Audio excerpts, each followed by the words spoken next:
Rocky Top Insider presents the RTI Rim Runner with Bob Baskerville and Ryan Shumpert.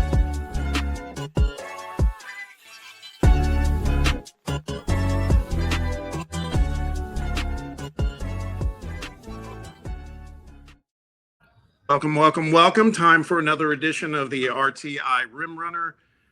I'm Bob Baskerville, joined as always by one of RTI's finest, Ryan Shumpert. Before we get into it all, we just wanted to take a minute. As we're recording this, the news broke recently, the night before, about the passing of a colleague that we all know, some better than others, and that's Wes Rucker, who was renowned on the Tennessee athletics beat. And while I had met him a couple occasions, never really knew him that well, one thing I knew for sure, very polarizing journalist, but had many, many fans. And as a human being, the one thing I'd say about him as a journalist, Ryan, is very authentic all the way till the very end. Yeah. And an incredible human being. From everything we've heard from so many people, so many stories, and our condolences certainly go out to his family, because it's a very, very tough time, I'm sure, but our thoughts and our prayers and all our positive vibes go to the Rucker family. Yeah, I mean, authentic's a great way to describe it. He was truly one of one. Yeah.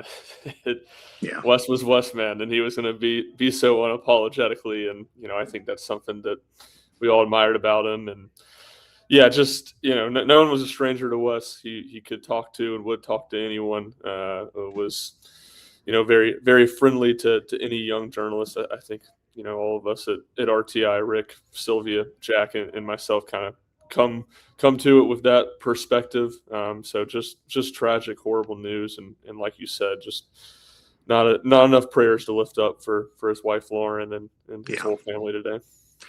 Yeah, and it's that whole thing, it sometimes we may feel it's trite, but it's true, man. Make sure you hug your loved ones and be thankful for your friends, everything, because that's really in the end what really matters, and that's your legacy. And it sure appears like Wes had one hell of a legacy. So rest in peace, Wes Rucker. Let's go ahead and get started with the show. Another week flies by on the college basketball calendar, as we're now entering the final weeks of conference play around the nation. As for Tennessee, the Vols extend their winning streak to 3 games with victories over LSU and Oklahoma. We'll provide a quick recap of those and a look at what we feel may be key areas of development for this team. We might be seeing some patterns that are positive at this time of year. We'll also talk about an absolute March level night of games in the SEC and how the conference is shaping up as we converge on the conference tournament. And then the postseason vibe continues this weekend across the country with some ranked versus ranked matchups that could just as easily be happening in Indianapolis in 5 weeks. Crazy weekend coming up. We'll also talk about some coaches and acting out, so to speak, and some of the consequences that may or may not happen or have happened. Been kind of a crazy week in that regard. And then we're going to jump tracks. It's on basketball, but we're going to talk about the Lady Vols, as we're seeing an all systems failure that's in progress for Kim Caldwell's team. And we'll be joined by RTI's own Ryan Sylvia for that, because he covers the team very closely. But before that, let me remind you to like and subscribe to our show. If you're checking us out on the Rocky Top Insider YouTube channel, or if you're listening to us as a podcast, make sure you download us and make us part of your podcast rotation. We are available wherever you listen to your podcasts. So the opening tip, Tennessee basketball, the Vols continue to build momentum at the perfect time. 3 straight wins, 8 wins in their last 10 games. Now, Ryan, those 2 losses, of course, have come to the same team, frustrating as that may be. But Tennessee took care of business since we've last done this show, with wins over LSU, not necessarily a pretty one, but a win is a win. And then Wednesday night's win against Oklahoma, which that one, Ryan, and you were there to cover it. I was a little bit surprised, but I guess if you think about it, maybe there is some sense to be made of it. Rick Barnes calls it maybe the most impressive win, or the best win for this team this season. Yeah, I think kind of in the vein of one of the most complete performances I think we maybe talked about it on here last week, but Louisville's one that comes to mind, but certainly this is one that was up there, and I think for Tennessee to do it without JP Estrella, all the more impressive. It felt like Oklahoma is a team that plays a lot of small ball. You knew was going to test Tennessee defensively. For all of Oklahoma's struggles this year, really consistently, they've been a very good offensive team, but Tennessee was able to shut them down on that end. 66 points, I believe, the second least that they had scored in SEC play this season.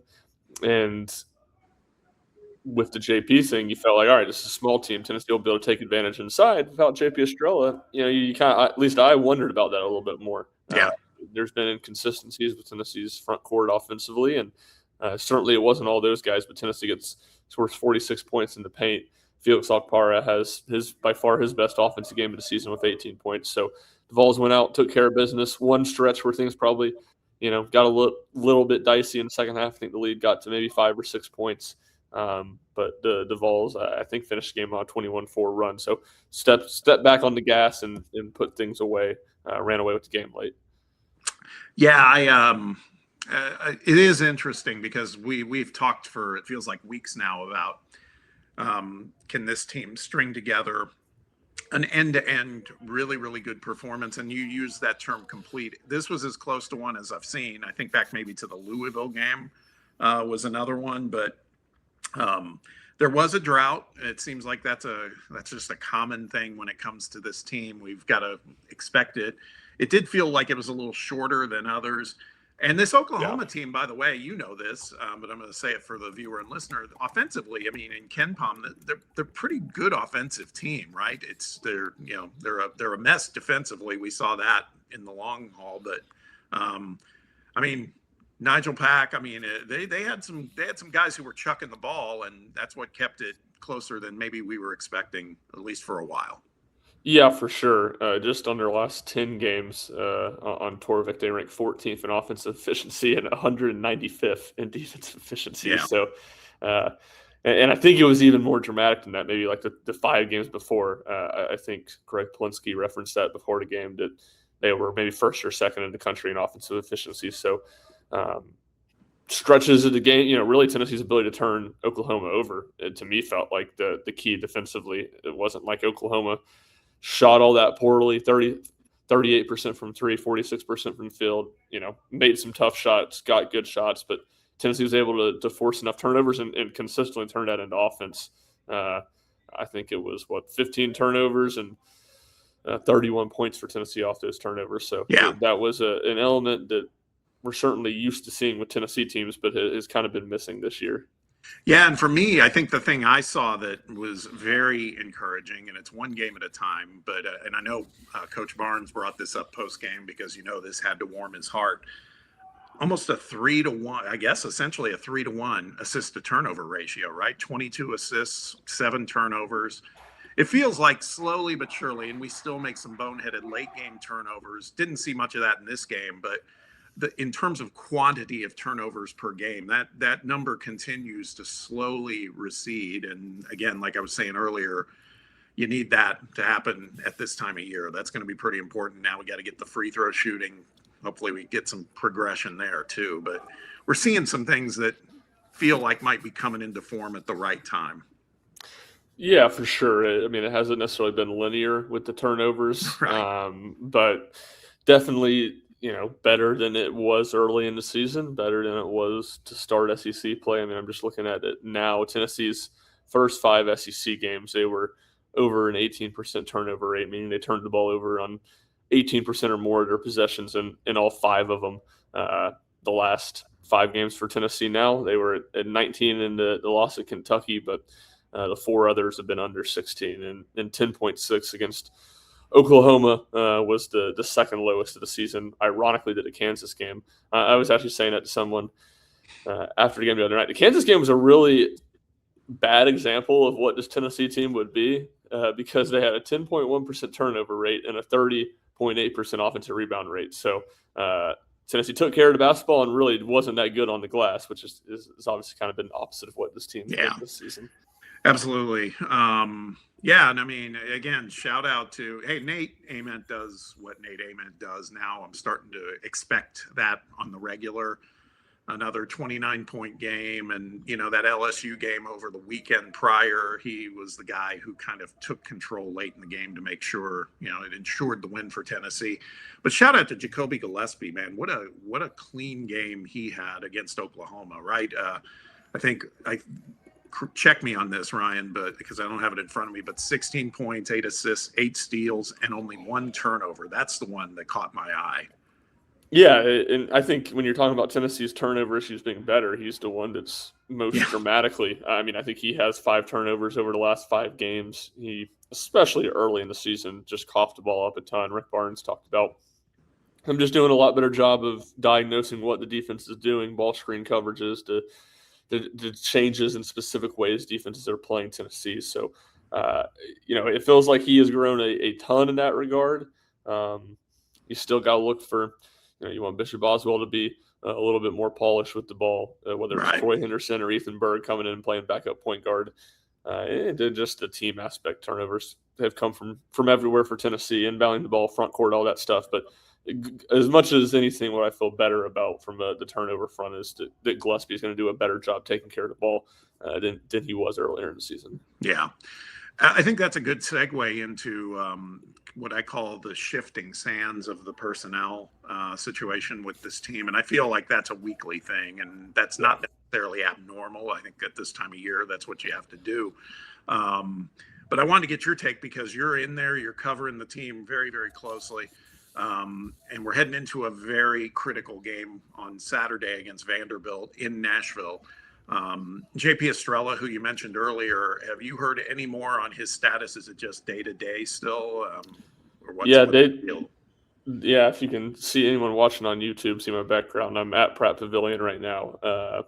Rick Barnes said day to day, didn't really have an update. I can hear Tennessee practicing right now. So if you want to ramble on for a minute, Bob, I can go walk out and take a gander at the court and see if he's doing anything right now. But at the very least, by the time you're listening to this, we already have an article up, but that article will be updated as to what JP is doing during practice today. Yeah. With that, staying with the bigs, because you mentioned Felix Okpara in the Oklahoma game, really nice game, 18.7 boards, 5 on the offensive glass. I felt like he kept us alive on offense multiple times. Really nice performance from Felix, but I'm coming around to the question. I was so excited. I think about last summer when Jalen Carey was coming to Tennessee, it was announced, and we talked with Coach Barnes, and he was saying, man, this guy could be the most important addition to the team. Well, I sure hope not, because I'm getting to a point now. It's like, I don't know, man. Is it too harsh to say, can we really trust Jalen Carey at this moment? I mean, he got a lot of rebounds the other night, but his inability to score at the rim and 1 of 6 at the line, I mean, that's liability level stuff there. No, I don't think that's a crazy take at all. I mean, he's just been very inconsistent. So I think that's when you're talking about trust, you're talking about someone that you can, in a general range, know what you're going to get from him every time out. That just hasn't been the case for Carey. Now, I will say Rick Barnes was complimentary of the defense he played. Said it was one of his better games defensively.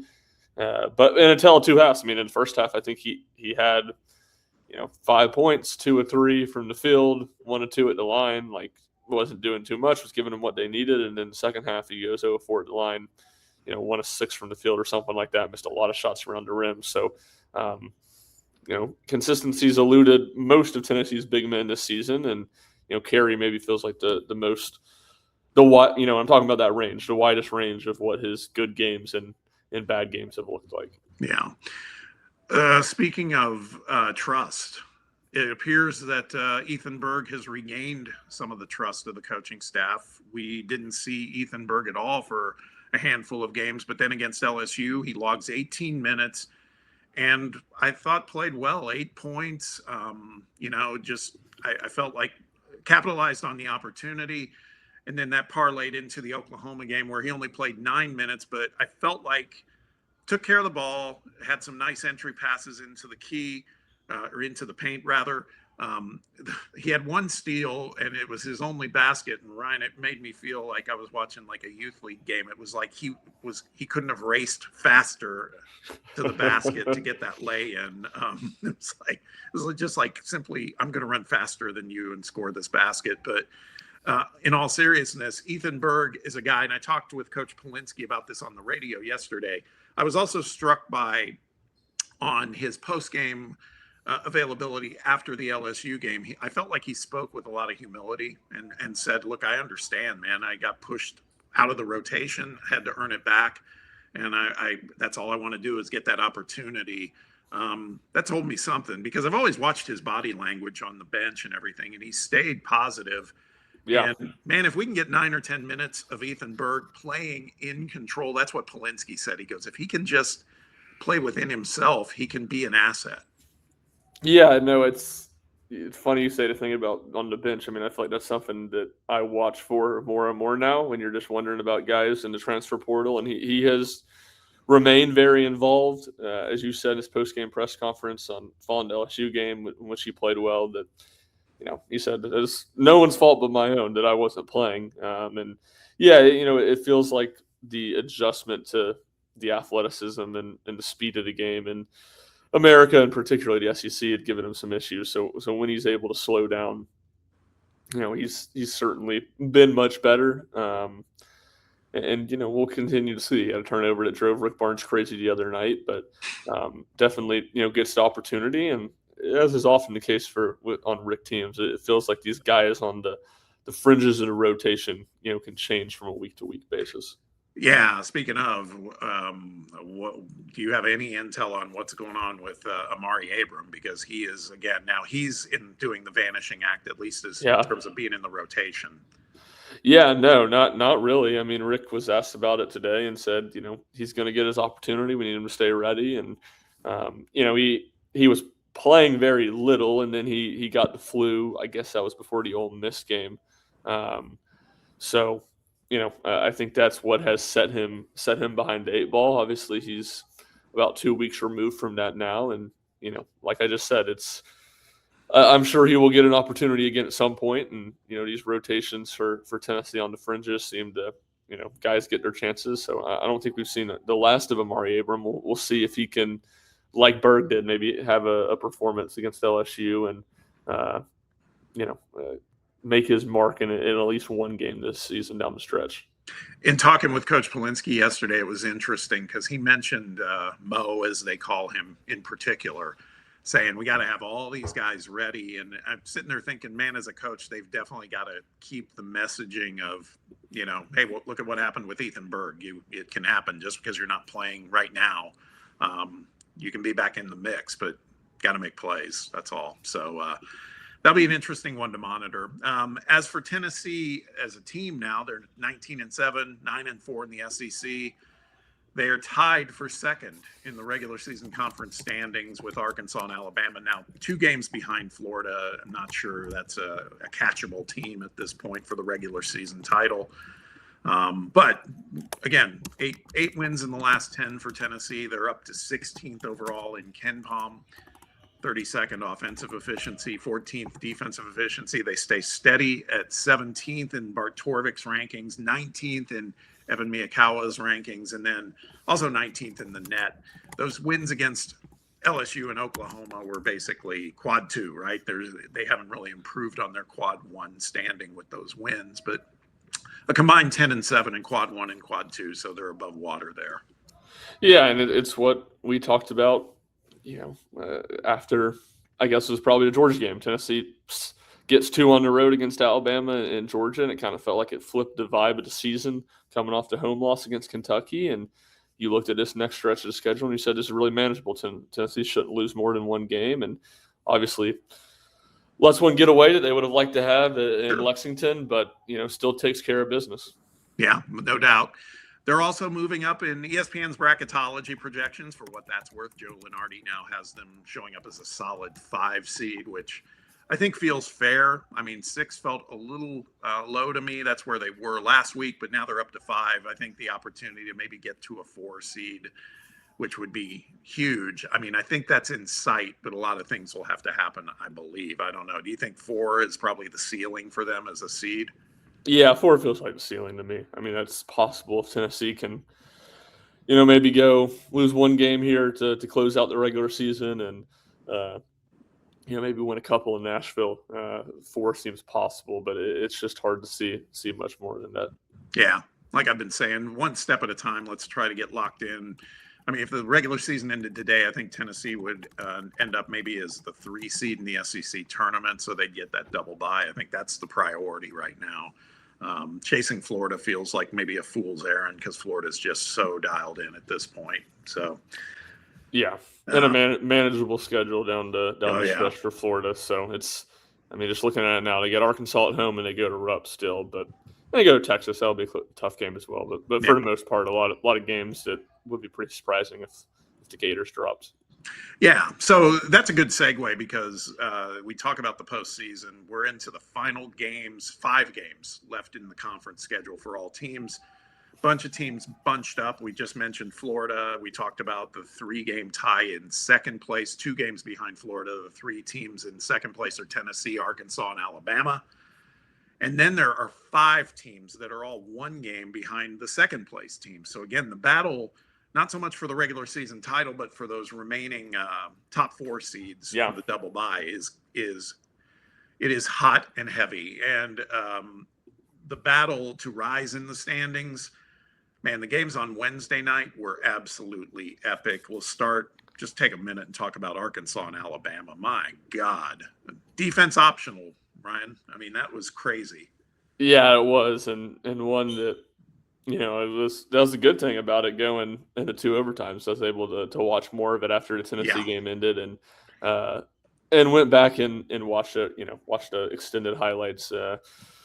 But man, just a super exciting game to watch. I mean, I think rightfully so. All the love was around Darius Acuff, who was just stellar with the shot making in this game. But even Malik Thomas was really, really good and hit like 4 threes in the first 10, 15 minutes of that game when Arkansas came out just in fuego. And I think a lot of credit goes to both sides. A lot of credit goes to Alabama for hanging in there throughout a shooting performance like that. Maybe not surprising because they can score in waves. And I thought credit to Arkansas too. Their offense got a little stagnant at times in the second half. They fell behind by 5 or 6 with 6-7 minutes to play on the road in a game that they led by double digits in the first half. It could have been easy to fold. And two Acuff shots there at the end that were one at the end of overtime that would have won it, and then the end of double overtime and the putback attempt that would have tied the game. That were pretty good looks. So just a thrilling game, and you don't see that much. The end of a 2 overtime game. And I guess you do see this when it's a 2 overtime game, but all 3 into regulation, into the first overtime, end of the game. It was looks at the buzzer and looks in the last 10, 15 seconds where the lead was exchanged and really went back and forth. Yeah. I think over 160 field goal attempts in that game between the 2 teams. I mean, again, they played for 50 minutes, so it stands to reason. I'd say for Acuff, I was starting to feel myself last week, Ryan, saying, I think, man, Nate Ament, the way he's playing, could be all SEC, could be newcomer or freshman of the year. Man, could it even be possible he's SEC player of the year? I'd say Acuff had, it's basketball, but he kind of had his Heisman moment last Wednesday night. I mean, 49 points, 5 assists, 5 rebounds, 1 turnover. He played all 50 minutes. That's like a legendary performance. It's unfortunate for Arkansas. It came in a loss. Yeah, no doubt. And I think I was talking about with someone last week, Acuff and Nate, I think had each won SEC Freshman of the Year 4 times. Acuff won last week. Now, I will say, SEC Player of the Week, they basically only give to you if you win both games, which I think is dumb. Like last week, I thought Josh Hubbard should have won. Freshman of the Week is not quite that way, but I think still kind of leans that way. So Nate maybe still has a chance to win it this week. But they've gone back and forth, and Acuff has just been stellar. Like you said, the fact that he played 50 minutes the other night was pretty crazy. And when you were talking about Nate earlier, kind of just in passing a little bit, because like you said, it's become more routine. He scored he scored 29 points, an efficient 29 points the other night against Oklahoma, and it was compared to what else happened in the SEC. Not nearly as notable. No. By the way, LeBaron Philon has 35 points and gets kind of overlooked in this game, right? Just because of all the fireworks from Acuff, and Malik Thomas, like you said, had a great game. It was amazing. I was hoping for Ewan to put that dunk back in. I was ready for a third overtime. It's like, I know, just keep going, man. This is awesome. But another game that was, well, it looked like it was kind of pedestrian for a while, but the finish was unbelievable. Was Vanderbilt traveling to Como to play Missouri.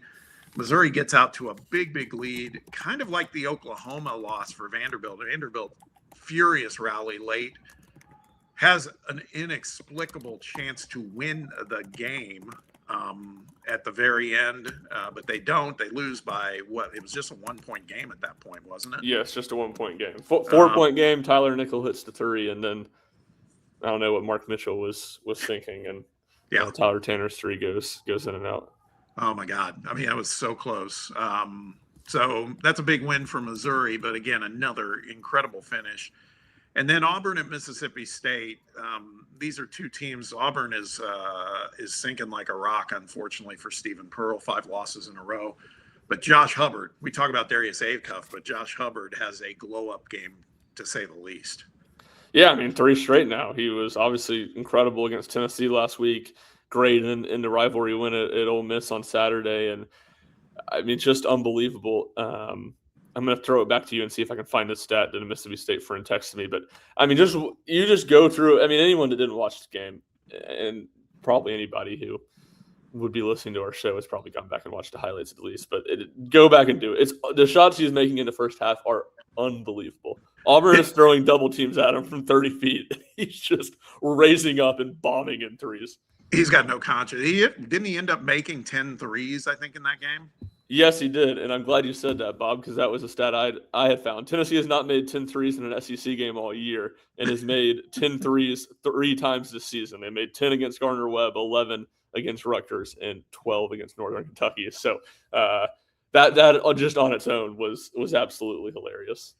And for all the people who, because it keeps burning up, I hear it on the radio too, we got to go get Josh Hubbard. I tend to disagree.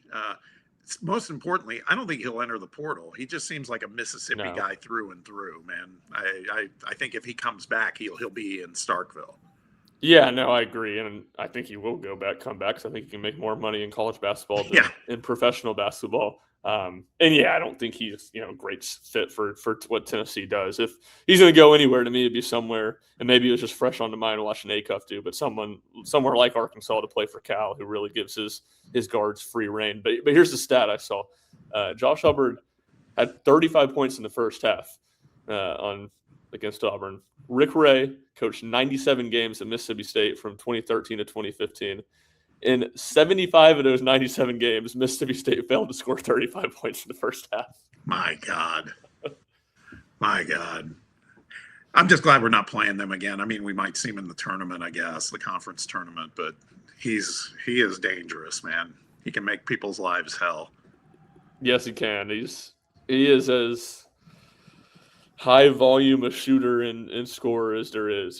He's fearless out there, and he certainly needs to, because he doesn't have a whole lot of offensive help on that Mississippi State team. Yeah. Well, so again, the SEC is just shaping up to be a gauntlet, a little different than last year's, not as much of a blowtorch of a conference as it was last year. It was historically good, I would argue, but it's still really damn good this year. And the battles here in these last 2 weeks of conference play are going to be something to watch. Let's pivot over to the big thing for today, and that is some of what I would call, there's just been a lot of performative behavior by college coaches these days. We're seeing it everywhere. It started with, this was last week when Jerome Tang had pretty critical comments about his Kansas State team in a post-game presser, and those comments, which I really didn't feel were that incendiary, led to his dismissal as coach of the Wildcats, firing him for cause. So that's one thing to talk about. Then the other night, we witnessed a Mick Cronin meltdown that was over the top, even by Mick Cronin standards, I would say, because it took place, some of it on the court, some of it after the game. He ejects one of his own players in a blowout loss at Michigan State, kicks one of his own players off the floor, and then follows it up by just frankly an embarrassing post-game exchange with a reporter. This, to me, Ryan, it's just another in a long line of sometimes funny but always peculiar blow-ups by Cronin. Particularly this season, there's been more than we've ever seen from him. And that leads me to wonder, is he going to have the same fate that befell Jerome Tang and take it a step further? Is that maybe what Cronin wants to happen?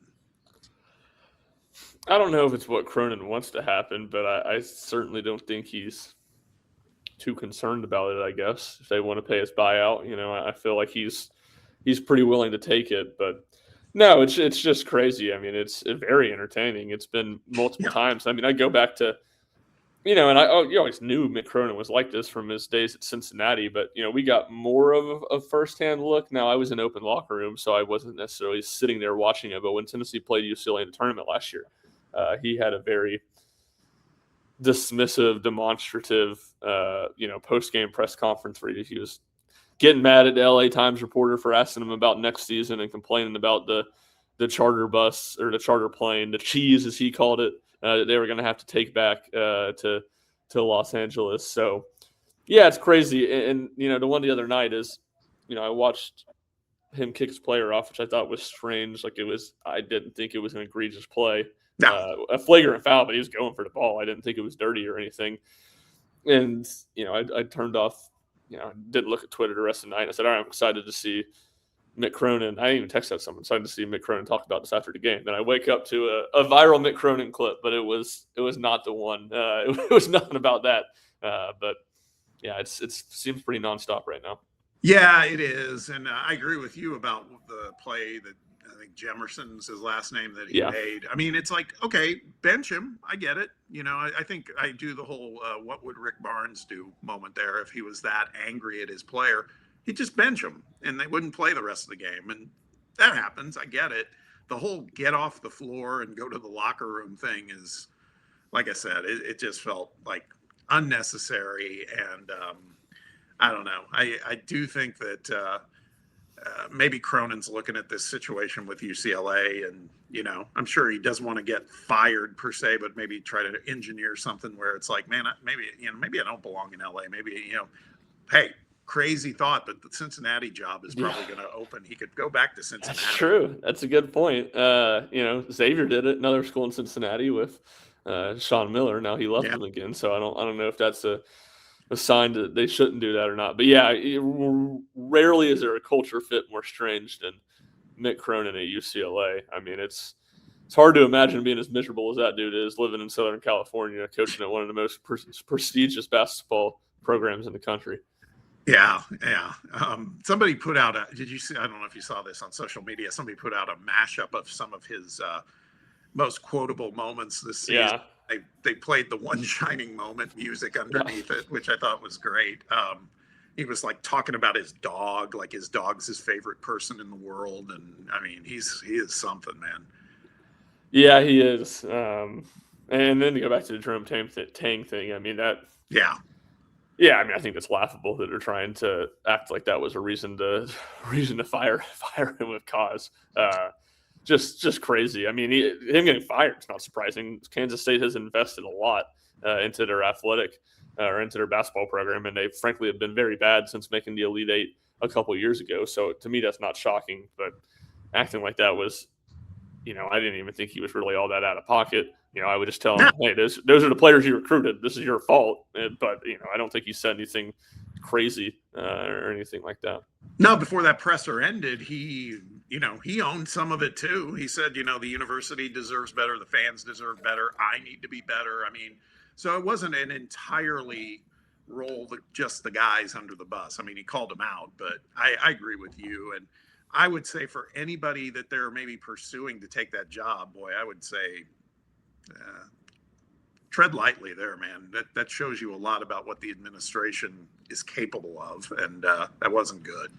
Yeah, that's an interesting that's an interesting perspective on it, and I think a fair one. I will say it's been on the mind. A name that I think would makes a lot of sense for that job is Chris Jans. Yeah. A winning coach who has not had a very good job in the SEC, has had success. So Yeah. that was a name that made sense to me, and UCLA too. I was thinking about names there. That we'll see if it even comes open. But Pat Kelsey is the one I think would be 1-1. He feels like a great culture fit there, and obviously he's got a good job now. But I'd be curious if they could coax him away from Louisville. Yeah, the last one we'll talk about, and then we'll jump over to our guest very quickly. Did you see any of Penny Hardaway's sound bites last night? Yes, yeah, that was definitely just strange, and it'll be interesting to see if he keeps his job too. It's been, I know, it's been tumultuous the entire time he's been there, but more disappointing this year. Yeah, I think I can't believe I'm going to say this, but I found myself maybe feeling a little compassion for Penny. It was like, that's a hard job. Now he's kind of put himself in that position, but when you see a coach that's that beaten down and gets like emotional and teared up in a post-game presser, kind of the polar opposite of what Mick Cronin was doing. It just felt like a guy like, man, I want to succeed in this job, and I'm going to keep trying, but it's obviously hard. And I think that's a good segue because as we talk about coaches that are under fire, sure feels like we've got one of those scenarios brewing here on Rocky Top, and it's not the men's coach. Instead, Kim Caldwell, whose Lady Vols are 2-6 in their last 8 games, had the wrong kind of signature moment on Thursday night. Lost at home to a bad Texas A&M team that was coming into the game a 22-point underdog. This team is on the cusp of program history again, and again, it's in a bad way.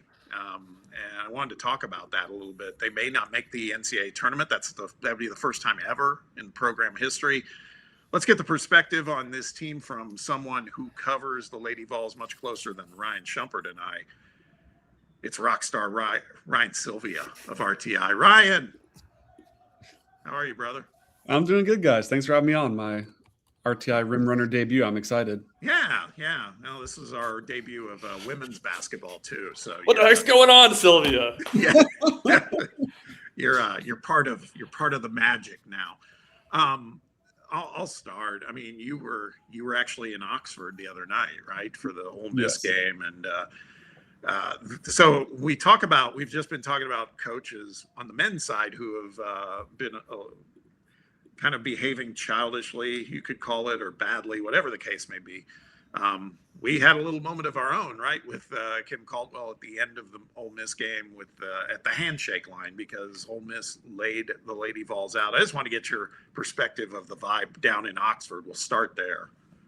Yeah, it was certainly a Tennessee team that was frustrated. Everyone saw the blow by in the handshake line, which felt like, sure, I'm of the mindset of it in those post-game handshake lines. You don't have to sit there and hug each other and have a full conversation. You need to make a little eye contact, shake a hand, and keep it moving. The no eye contact, just blowing by, and then Coach Yo just kind of kicking her head back and laughing. That creates that tough look. And Coach Yo didn't take it personally. She was just kind of like, man, I'm sure she wanted to get out of there. I don't like losing either. We're all competitors. But it's just not a good look for the program, I guess, when you're doing that. So I understand the frustration from that, especially in the midst of – it's not like it was a one-off frustrating loss. You've now lost 3 games in a row. If you fast forward to the Texas A&M game yesterday, you have 3 really tough games on the horizon. You've suffered some insane margins of defeat when you look to the UConn and the South Carolina games. It's just kind of all boiled up to the point where there is some frustration from the fan base because it is the Lady Vols basketball program. It doesn't matter how far removed you are from Pat Summitt and the national championships. The standard's still there to win those national championships, and they're far from that right now, frankly. Yeah, Sylvia, the A&M game, I think is just so bad because of, as Bob said, the spread. But just looking at the schedule, like how can you put into terms how important or how much Tennessee needed that win given the losses before and the way the close of the regular season schedule looks? It was probably their worst loss of the season. Like you can make the argument, well, losing by 43 points is worse, but like it's South Carolina, they're potentially going to win the national championship this year. Texas A&M's bad. Like, they lost to UT Arlington this season. Texas A&M did. They were 10-11 going into the game over. Like, they were just not a good team. They weren't playing. It's not like they were playing good basketball going into it. They were still struggling themselves. They were getting smoked by some other teams, and they just came out and wire to wire beat Tennessee. They came out of the gates a 10-0 run, and Tennessee never fully had a response to it. They made things a little interesting down the stretch, but it's a game that not only shouldn't have been interesting, you should have won it by 20 points. So it is a big deal because you look at the rest of the schedule, as you mentioned, you go to number 11 Oklahoma on the road on Sunday. You go to number 7 LSU on the road on the following Thursday, and then to round out the regular season next Sunday, you're hosting number 5 Vanderbilt. Those, I'm not saying you can't win any of those games, but you're not going to be even close to a favorite in any of the three. So now you're looking at a potential 6-game losing streak going into the SEC tournament, where who knows who you're going to play in that first round. But to me, as Bob said, maybe look at them as almost a bubble team. Are they going to be in or out? ESPN still likes them to be in. I still think even if they lost the rest of the regular season, they should be fine to get in the tournament. But that seed's not looking great, and you can't feel good about how they're playing, especially if they're riding a losing streak like that into the tournament. It's just a recipe to get upset in the first round. Or even if it would be an upset at that point, you might be the underdog anyway. Now, I don't want to stir up any sort of additional outrage, but obviously there's a lot of chatter, and mostly on social media, of Kim's got to go and all this other stuff. I feel like at face value that's kind of premature, although I do think if she makes it to season 3, that is going to be win or else. But I just want to get your take on that, and because personnel wise, it feels like she put this team together. I sometimes, by her body language and everything else, I wonder if she really even likes this team that she put together. Yeah, I think that's kind of the biggest issue right now, is the team just doesn't mesh well. But at the same time, you go back to like who constructed the roster. Like, you can be so upset about how the pieces don't match. They're not doing what you want them to do, but you're the one that went out and landed those 3 transfers and landed those freshmen and retained these certain players. So roster construction, especially in the transfer portal era, you can't really complain too much about it. It's kind of like Josh Heupel on the football side complaining about his roster being young so much this past season.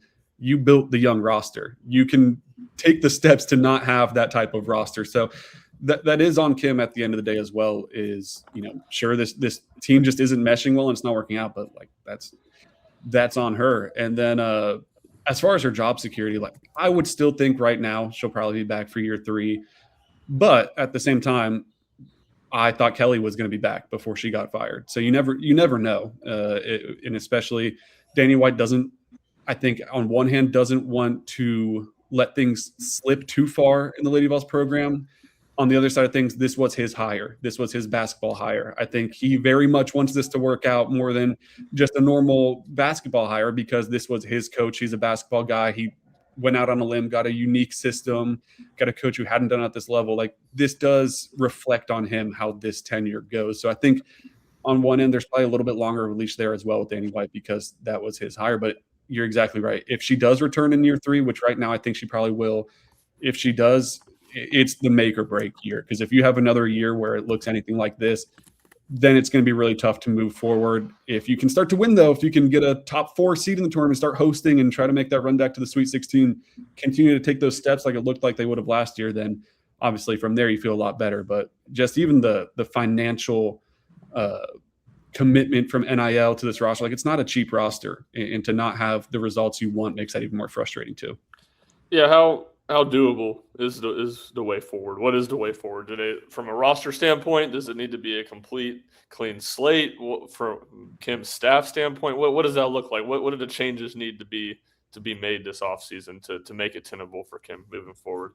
I think you would have to start in the transfer portal, and you would bring in, players that you feel like maybe wouldn't even be the number 1 ranked transfer in the country, but people that you feel like are going to fit. Because that's what worked last year, is you didn't have the best roster in the SEC, but you had a group of players who were bought in, committed, and you saw it pay off. And some of them maybe played better than you expected, and it ended up being not the worst roster ever, but it was more of a buy into the system last year. While this year feels more so like you went out and you got Janiah Barker, who's a really good basketball player. She's phenomenal. She'll have a career in the WNBA, but it was someone that didn't have success last year at UCLA. And you brought in Jersey Wolfenbarger, someone that hasn't really had success in her freshman year, Nia Robertson, who was really inefficient. It was a lot of kind of maybe fix-up project type of players with 1 year of eligibility, which is why I think you've seen some of the issues. But you're graduating a good amount. Janai Barker is out of eligibility probably to that WNBA. Nia Robertson is out of eligibility.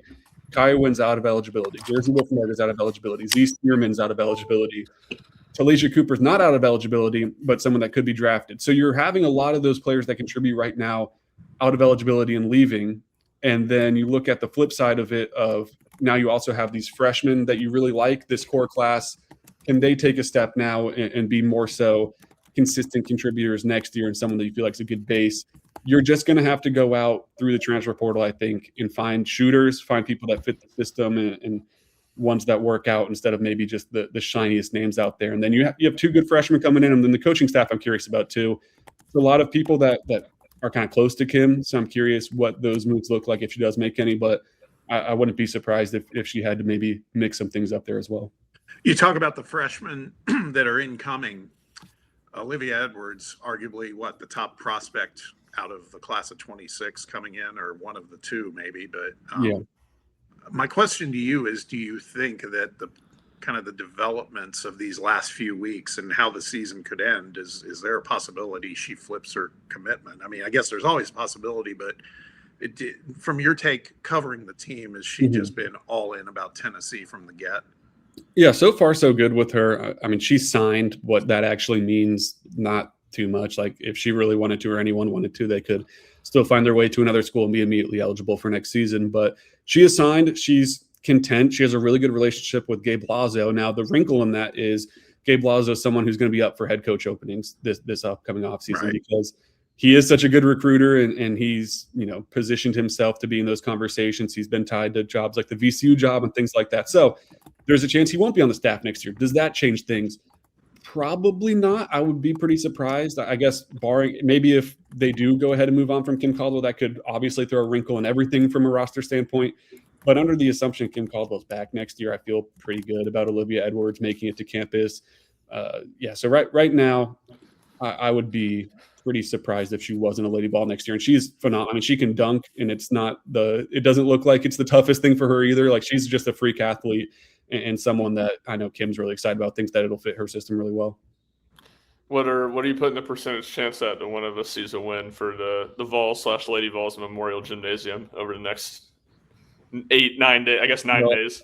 The ladies get Vanderbilt at home, so they're going to be okay. So, but in general, I mean, I guess you could look at it from what are the odds either team beats Vanderbilt this year between the 3 games that they play, and I'll take the men's to at least steal one of the two. But feel a lot better about that getting one at home. Yes, exactly. From the women's perspective, though, I mean, Vanderbilt's good. Michaela Blakes is fantastic. She might win. It's between her and Sarah Strong at UConn for National Player of the Year. And I mean, if you ask me, I think it's Michaela Blakes. Just from the pure volume scoring while keeping efficiency has been unbelievable. And it's going to be a lot for Tennessee to shut her down when they get to Knoxville. Wasn't she the one that hit the game winner in Memorial last season? Yeah, if it wasn't, I can't remember if it was her or Camille Pierre who transferred to NC State. She had a great game against Tennessee last year. Yes. Yeah. I can't remember who actually hit that shot. It might have been her. She's a visionary. Yes, and then she's a visionary. Her and Shay Ralph. Okay, last question for me. Even though we're season ticket holders, even my wife was not interested in going last night because she was like, "Oh, this is going to be a blowout." Obviously, it was not. What were the vibes like in Thompson Bowling? I'm not talking about Sterl vibes. I'm talking about the actual, like the fans and everything else. They got into it at the end when Tennessee started to make their comeback. Because I mean, Tennessee cut it to a 2-point game with like 2 minutes left. So there was like all of a sudden you were sitting there and like I already 8 minutes left in the fourth quarter. They're down 17 points, and I had all my takeaways written about the loss and was just kind of sitting there waiting for the formality of it. I'm like, oh my gosh, I'm gonna have to change up this entire article when they come back and at least change one of the takeaways for this final article if they come back and win this. And then they kind of dissolved in the last 90 seconds, and you saw the floodgates start to open from the fans, but. There was just not – it was a situation where there just wasn't much to cheer about early in the game. Like, you can be only so, I guess, critical of a fan base and how involved they are in a game if you come out of the gates down 10-0. Like, what do you want a fan base to do? When they did start to put on some steam at the end and make that comeback, they got into it, started making an impact. I think Kim talked about it in her press conference as well about, that meant a lot that they stuck around and showed that support when things started to go well. But it was definitely not the number of people that were maybe at that Texas game last week. And then it was a quick exit when the things got wrapped up, and definitely a lot of frustrated fans making their way to the parking garage because it just they didn't lead once in the game against the team that, again, they were 21.5 point favorites against. It was just a nightmare of a night. Yeah, exactly. I mean, everything I heard, I didn't get to see the very end of the game, but it sounds like whatever Tennessee was trying to do late in the game strategically just didn't dive well with the real situation at hand. Yeah, the back blowing play, like they hit a dagger 3, and it was because they allowed in transition their Texas A&M's best scorer to get downhill, have an open look at the rim. Someone had to come and help to make sure she didn't have a wide open layup, pass out to the corner, you hit a 3, and now you're down 2 possessions with not a lot of time left. That was the dagger shot, and it just kind of summed up the night of Tennessee couldn't defend the 3-point line, and that stems from you're not able to defend inside, which was also an issue at Ole Miss, which was also an issue at South Carolina. Your transition defense, I guess your press, I should say, just hasn't been there this year. You expected it to be better in year 2. You have returning players. Last year was all new players, not a single player that played in the system before, and it was a far better press than it was this year. And I think that's what's frustrating is you were supposed to take a step this year. You were supposed to be an Elite 8 type of team to be a potential 2 or 3 seed. And instead, if this team played last year's Lady Vols team would win by 20 points. Yeah, less talented, I would say, last year, but just a better team and better scheme. All right, are you going to Oklahoma? No, I won't make that trip all the way out there. I hear the popcorn's great there, but yeah. Last time I was in Norman, Oklahoma, the press box didn't have running water, so I'm a little scared to go back. Well, that's pretty awesome. Ryan, you got anything else, Ryan Shumpert, before we kick Sylvia out of here? No, I don't think so. Other than I was gonna, question his sanity if he did say he was going to Oklahoma or Baton Rouge, but nothing since he's not making the trip to Norman. Yeah, we'll be over in Greenville for the SEC tournament. We'll see how long the stay is. Maybe a 4-night stay, maybe a 1-night stay. You never know. Yeah. Well, listen, man, we appreciate you hopping on, spending a little time. For all those of you watching and listening, you always check out Sylvia's work on RTI. He's been a great addition. We love having him part of the team. And again, appreciate you spending some time with us today. Yeah, appreciate you guys having me on. It was fun. Do it again sometime soon. Thanks. Right. See you, man. I don't know why when Sylvia comes on, I just start smiling. I know, dude. Sylvia had I should have brought it up. Yeah, I'll bring it up now. He's still listening. He had one of the funniest rants I've ever heard of defending Punxsutawney Phil the other day in a group message we were in, where his mic was peaking in his defense of the groundhog as we were ribbing him about what a fraud he is. You're talking about Punxsutawney Phil being a fraud, not Sylvia. Yes, yeah, obviously. And I'll say for Sylvia says it's the interpreter. Phil gets the weather right, but the interpreter cannot understand what Phil is. His eye vision. I think it's a compelling point. I like it. It's a good spin zone. That's for sure. Absolutely. He's no Woodstock Willie. I'll say that much. Yeah. Well, we appreciate Sylvia joining us. That's a hot topic right now, that whole ladies team. So it was good to pivot to that. But let's look ahead to the weekend as we wrap up this show in terms of what's going on, because it is a huge weekend. Obviously a big one for the Vols, maybe the headliner game in the SEC. Vols going to play in Memorial Gym against number 19 Vanderbilt Saturday afternoon, 2 p.m. ESPN. Dick Vitale's going to be there, Ryan. He's part of that announced team. Vandy's a 3.5-point favorite. That feels kind of fair to me. I'm kind of prepared, to be honest. I'd be thrilled if Tennessee wins it, but I'm kind of prepared for a loss here.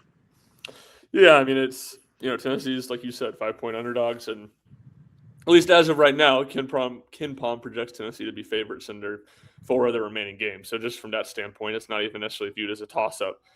So I think more than anything, I just want to see Tennessee play a good 40 minutes. Make Vanderbilt earn it late. Don't don't throw the game away. Don't have these 5-minute stretches where you're playing well and you just drop the ball for 5 minutes and you lose because of it. Like you go down to Vanderbilt and it's a one possession game late. And even if you don't win, I think that would be a sign of growth for this team. And, certainly it's going to be a difficult task. So I'm not expecting a win, but I am curious after this stretch to see how Tennessee goes out and plays and how much they can build off of these last 3 or 4 weeks.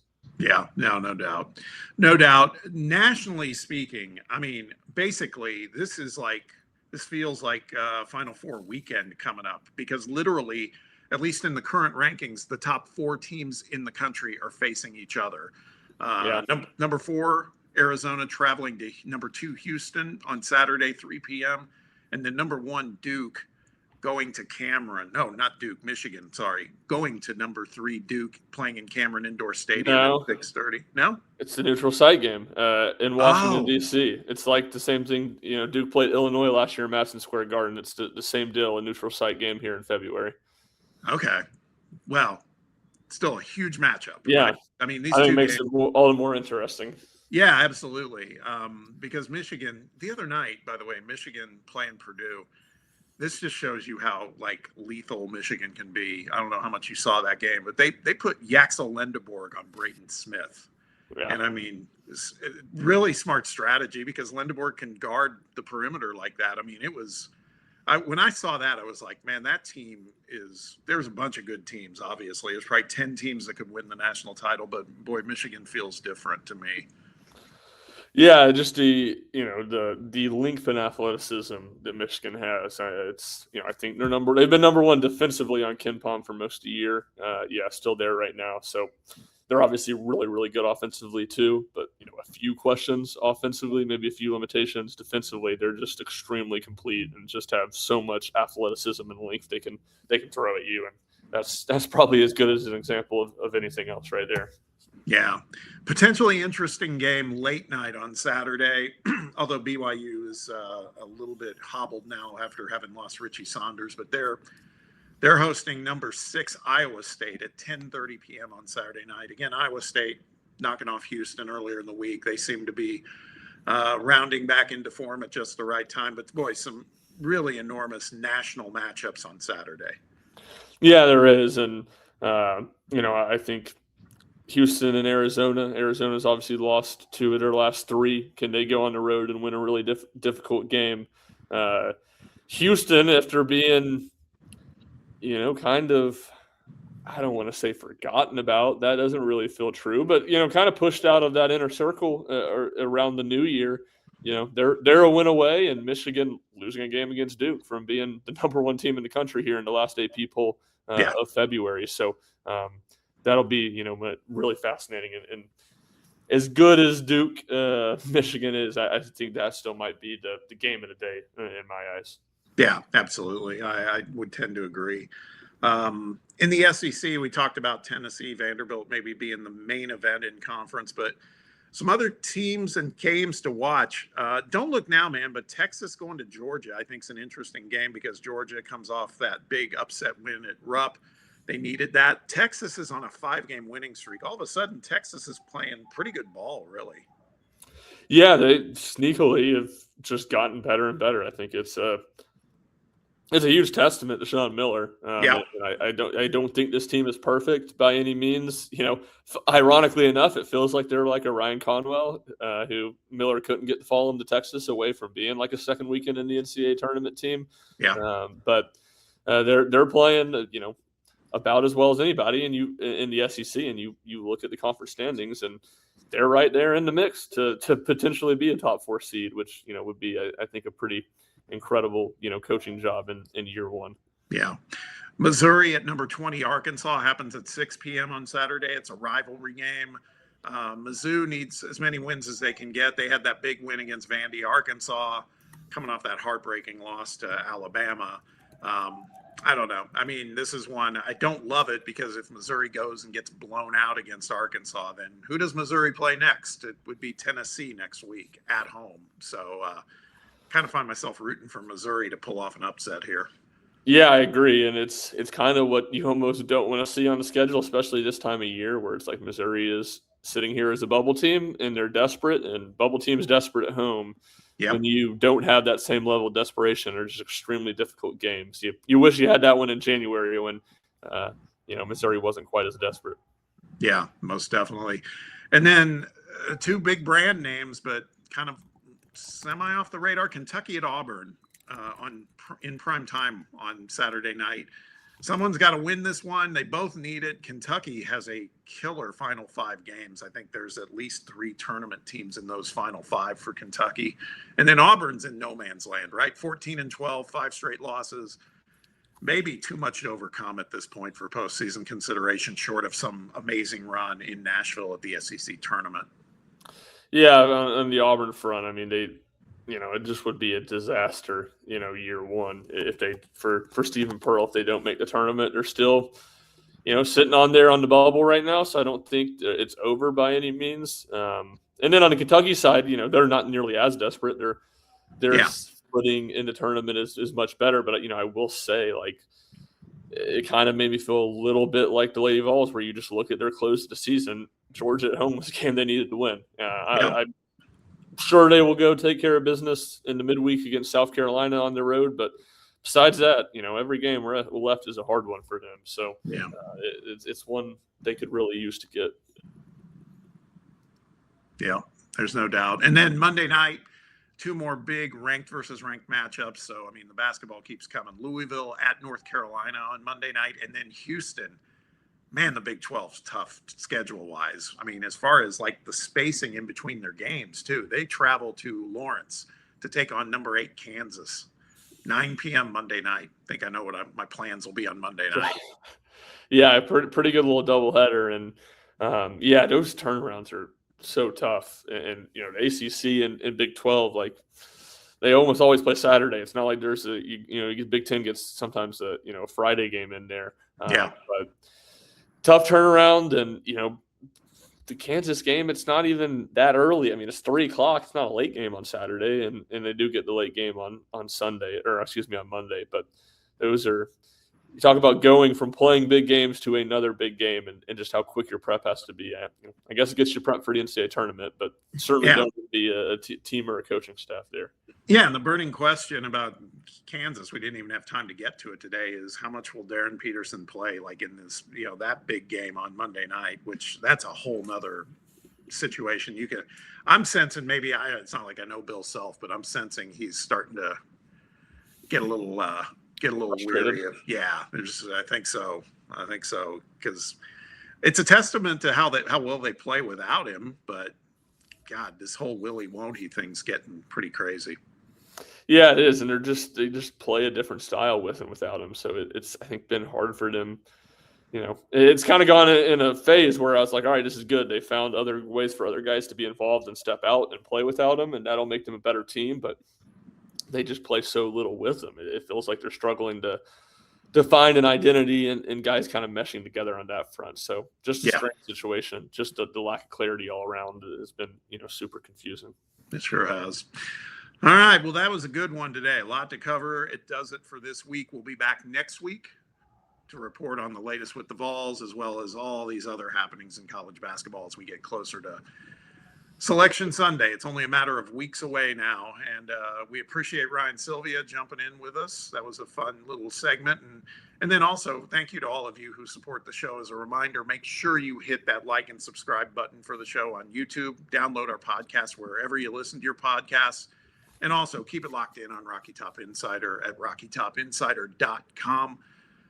We're also available on all socials. Maybe speaking a little biased, but I think we have the very best in Tennessee athletics coverage, and it's for guys like my partner here over to my left or right on the screen, Shump. Thank you, as always. Look forward to continuing this conversation with you again next week. Yeah, sounds great. And as we just outlined, plenty of exciting stuff to talk about, and two big games for Tennessee between the next recording. So should be a fun show.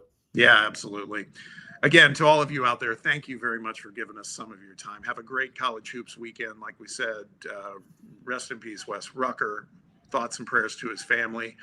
Go hug your loved ones. Go be nice and kind to someone, man. You just never know. That's what we take away here when we say that with humility. And we'll see you next time with a brand new episode of the RTI Rim Runner.